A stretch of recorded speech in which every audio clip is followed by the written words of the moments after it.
Hi, welcome to my channel, Read a Woman. My name's Judy and let's talk book tags. In particular, let's talk my favorite, top 10 favorite nonfiction books in my life. It took me a while to think about it. No, I wasn't tagged, but that does not stop me, nor should it stop you from ever doing any tag that's interesting. Let's just be perfectly blunt and fair. If it's of interest, do it. But it started me thinking about probably the top 10 books that have had profound, I would say profound reverberations in my life for one reason or another. So the one I'm going to start with first is kind of an odd choice, but a very meaningful one for me. And this is my copy. This was my childhood dictionary, Webster's Illustrated Dictionary.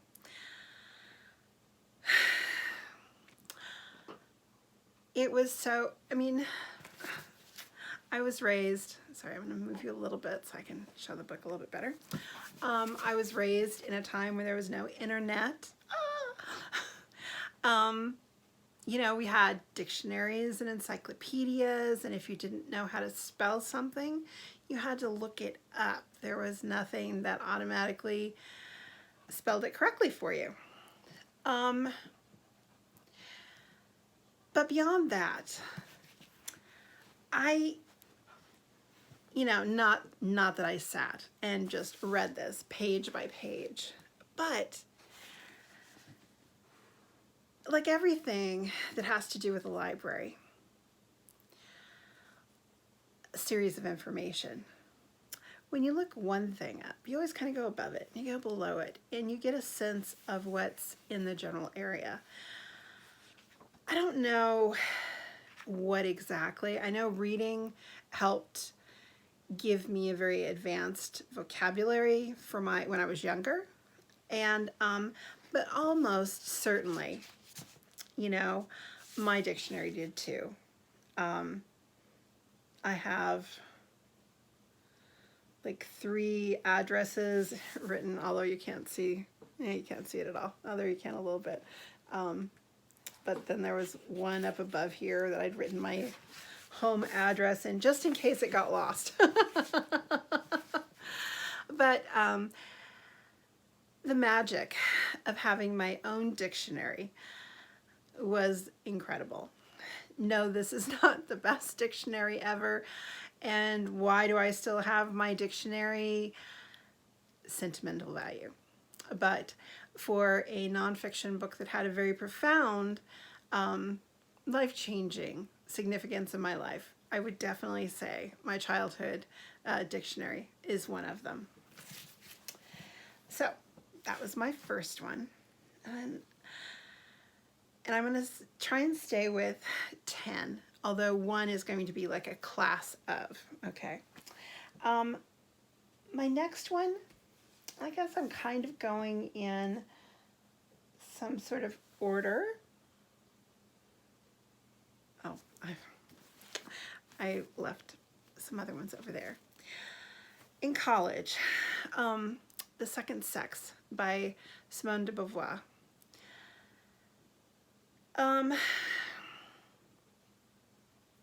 As a woman, we have,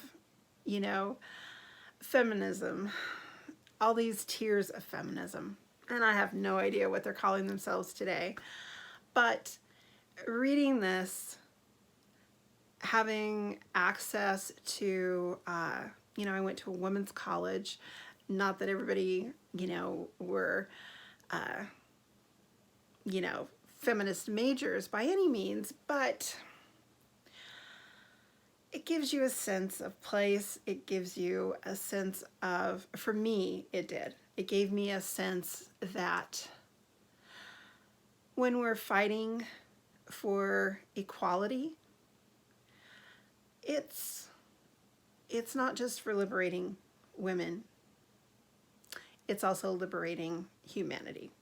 And And yeah, this is definitely was an important part of my awakening.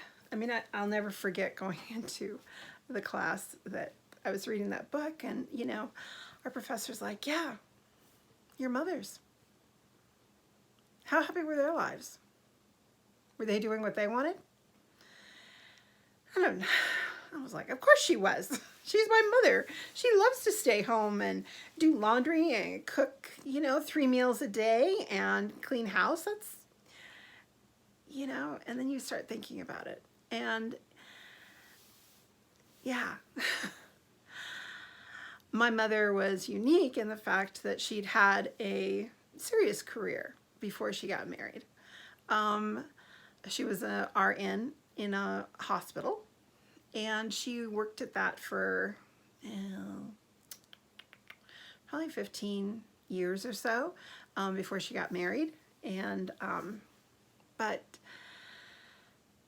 yeah, it's a question that as a young woman, I wasn't prepared to really, I had never contemplated what my mother's life was like and how it was determined, you know, much less my father's life. So yeah, that was definitely a significant piece of nonfiction in my life. Okay, hold on just 1 second. I'm sorry I forgot this series of books.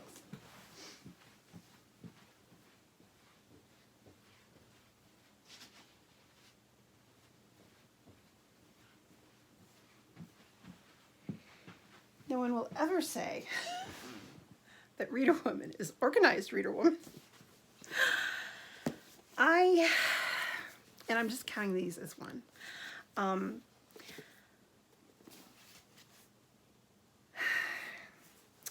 In my early 20s, I came across, because I was reading the New Yorker from front to cover and living in a small town in the Pacific Northwest. And one of the books that I came across through them was New Accents, Subculture, and the Meaning of Style by Dick Hebdige. At the same token, I also bought this one. Oh dear. You can't read that at all. Semiotics and Interpretation by Robert Scholes. And this one was published by Yale. And this other one was a Methuen and Company out of London. So which led me to discover Roland Barthes' Camera Lucida and mythologies. But I kind of put these, and why, it's not an in-depth study by any means, but it opened my eye about both classical literature and also popular culture, and how the two are not incompatible. And for me at the time, it made a huge amount of sense. I was trying before making this video to come up with a quick definition of semiotics, and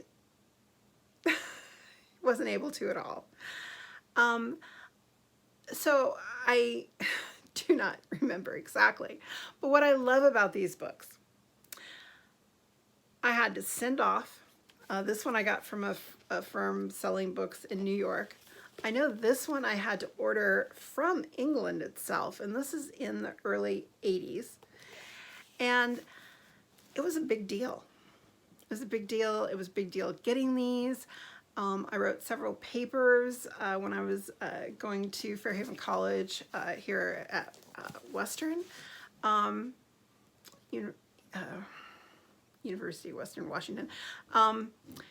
But these books have significant meaning for me, although they're not necessarily things that I use today. However, I do still think that there is value in looking at literature through many lenses. And I think that popular culture is also trying to be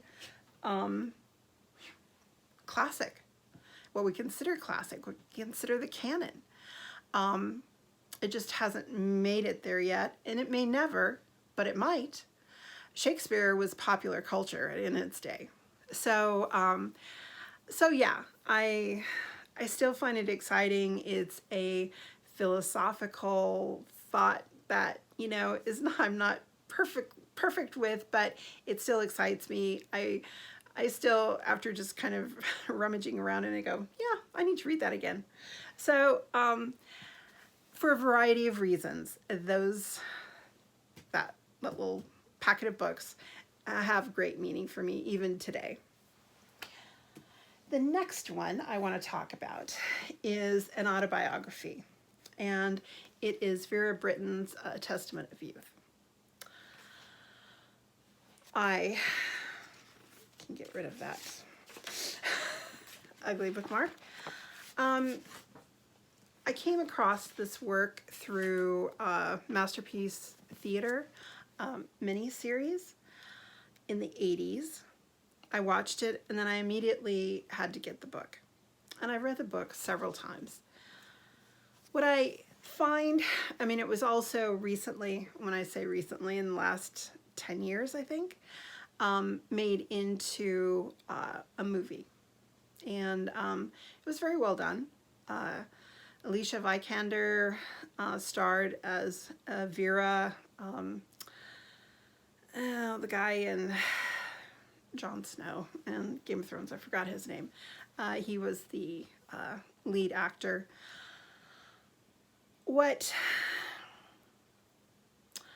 really amazes me about this story, it has many levels. It starts in Edwardian England before World War I, where you have this very bright, very brilliant young woman who's being thwarted by her family. She doesn't want to just get married. She wants to go to college. Her family has the wherewithal to send her, but that's not what nice girls do. And so you have that aspect of it. You have the fact that World War I starts, and she goes through this horrific time. She loses so many of the young men, both her love as well as brother, family members, just the young men she knew. She became a nurse and tried to help these broken young men get healed, and ultimately became broken herself. Ultimately, it's a story of loss. It's a story of resilience, of coming through such tragedy you can't imagine, and then having to recreate yourself, and hopefully finding something that is joyful and joyous. And she did. Highly recommend it. It is a beautiful book, and yeah, an amazing story. My next read, which I have no idea why this thing is as compelling as it is, but I have read this several times, and it's Richard Rhodes, The Making of the Atomic Bomb.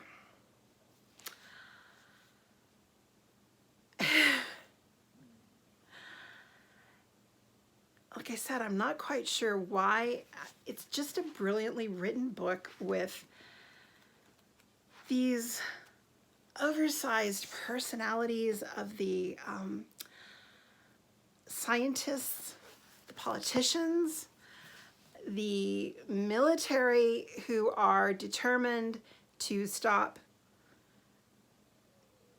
Germany at all costs, and are then left at, once the war's over with in Europe, they're then left with these atomic bombs that is decided to be dropped on Japan.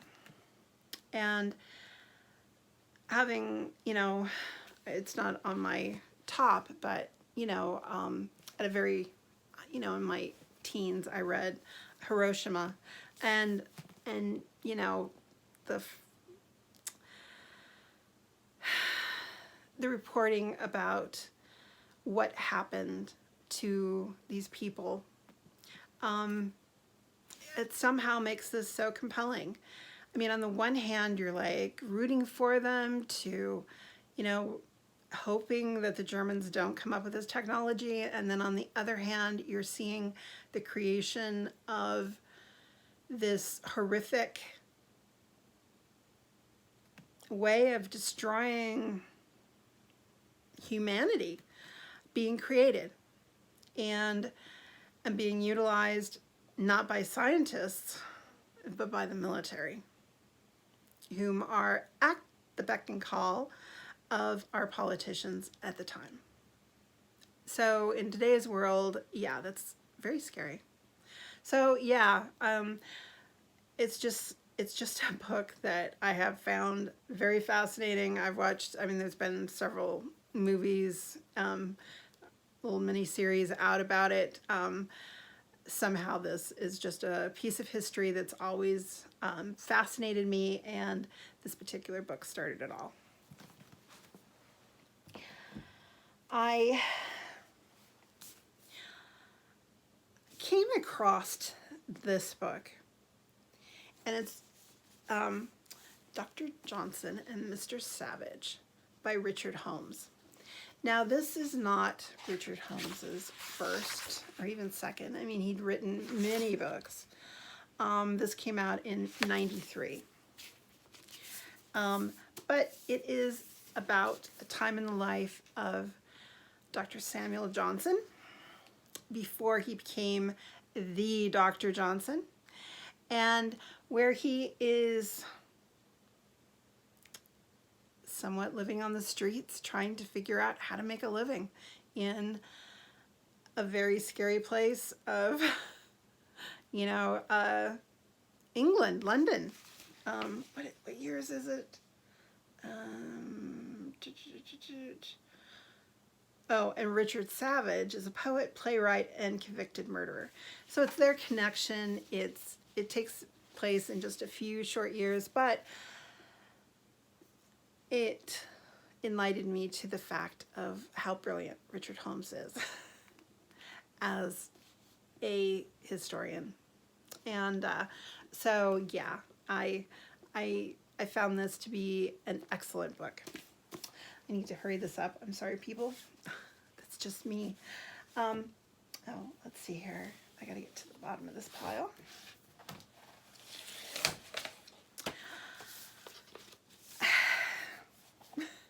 And I know that nobody else is going to be showing anything like this, but Glorious Needlepoint by Kaffe Fassett. For me, as what little bit of an artist I am, I cannot help looking at these photographs of needlepoint that he has done, created, and not be entranced, and actually get excited to try and do something. So I think he is a brilliant artist in so many ways. He usually works with materials. I've seen his glorious knits. I love his use of color. I love his use of simple shapes and as well as complex shapes. And yeah, I've had this for years and years and years, and every so often I pull it out and look through it and get totally excited. I can't really do needlepoint anymore, just like I can't really knit because of my carpal tunnel, but it still gets my artistic juices flowing. Then we come to, let's see here. These are not small books, I have to say. One of my pride and joys is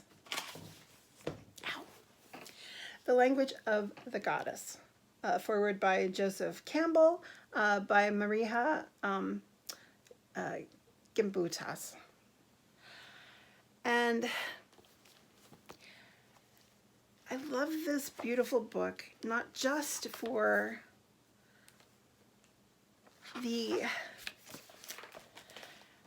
all of the symbols of women. And for me, what has always inspired me is the fact that, yes, Christianity, Judaism, all of these religions have existed for a very long time. But before we had these patriarchal religions, people were worshiping Mother Earth, mother goddesses, like the Greeks and Romans. It was a different world, and I love this book because it does remind me that there's more than what is just around today, and also it gives me the shapes, the understanding of female-focused art. So, yeah, I don't read it a lot, but I do use it, and I'm very happy and proud to have it. One of the most unexpected and loved biographies is my edition of David McCullough's John Adams. I read this a couple of times. I saw the HBO miniseries. It's a fascinating book, and it's fascinating for me in several ways. I'm not a huge historian of early American culture. Well, more the creation of America, how we happened. I mean, I know the basics, but to actually encounter John Adams, particularly when in the past, I've always favored, until recently, I've always favored Thomas Jefferson. And to realize that in perspective, I am far more on the side of John Adams. And yeah, I love the fact that of how clear and concise the idea of the non-slaveholding parts of the early, all the states, and how much they had to pander to the slave owning in order to become the United States of America. In hindsight, I wonder if we wouldn't have been better off. This is me today, 2020, having thought about this a bit and wondering, let me question what you think. Wondering if part of the problem we're having in America today, where you have people on very, very polarizing, but when you look at where we started, we were also very, very polarized. We may have had a common hatred of England, but at the same token, thrifty New Englanders who believed that you work for what you earn versus slaveholders who believed you made money off of people working for free. I wonder if somehow that dynamic is also part of what's still going on and why we cannot agree, and why we have Trump supporters versus well, I'll put it this way, Republicans versus Democrats. And I wonder if we might not have more homogenous nations if we had split at that point and just said, hey, you guys, you can do what you want to do, but we're doing what we're going to do. I don't know. It's been on my mind.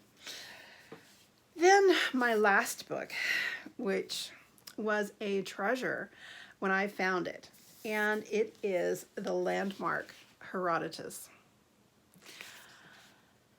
They also had the landmark Thucydides, but I definitely prefer Herodotus. And this is an amazing, amazing piece of work. They took Herodotus's text and put maps with it. They have artwork. They have describing what's going on, what's true, what isn't, all the annotation. It is truly an amazing work. I just cannot say how much I love the fact that I have this. It's one of my personal treasures. So there you have it. I'm under 30 minutes, so I will say goodnight. Let me know if you have any comments or thoughts, and I'll be back at you soon. Take care. Happy reading. Bye.